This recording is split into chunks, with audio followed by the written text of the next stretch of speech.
violence continues to escalate across the nation. Pennsylvania Governor Josh Shapiro and his family were victims of arson over the weekend, and a Wisconsin teenager allegedly killed his parents as part of a plot to assassinate President Trump.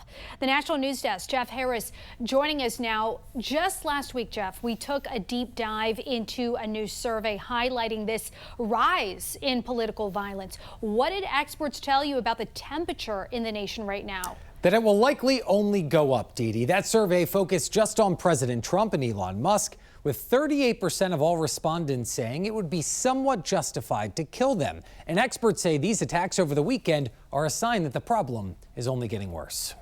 Pennsylvania Governor Josh Shapiro speaking out after he and his family were targeted over the weekend. This kind of violence is becoming far too common in our society. Officials say Cody Bomber intentionally set fire to the governor's residence, Shapiro calling the attack targeted, potentially anti-Semitism. We celebrated our faith last night proudly, and in a few hours we will celebrate our second Cedar of Passover again. President Trump also addressing the attack from the Oval Office today. Certainly a thing like that cannot be allowed to happen. The attack comes on the same day charges were filed against a Wisconsin teenager who allegedly killed his parents to obtain the financial means to assassinate President Trump. Something that would lead to a complete turnover of government as we know it. Daryl Paulson, a political expert, tells us violence breeds violence, and that's exactly what's happening across the nation. It gets worse and worse unless there are people who come out and say, you know, enough is enough. Stanley Schwartz, a history professor at Cedarville University, adds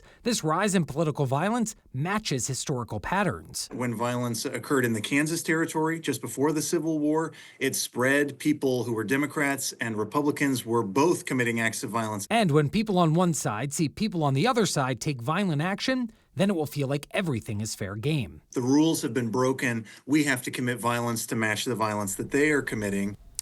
Now, another man has also been arrested and charged with threatening Director of National Intelligence Tulsi Gabbard. 24-year-old allegedly sending multiple text messages threatening to kill Gabbard and also her husband. Reporting for the National News Desk, I'm Jeff Harris.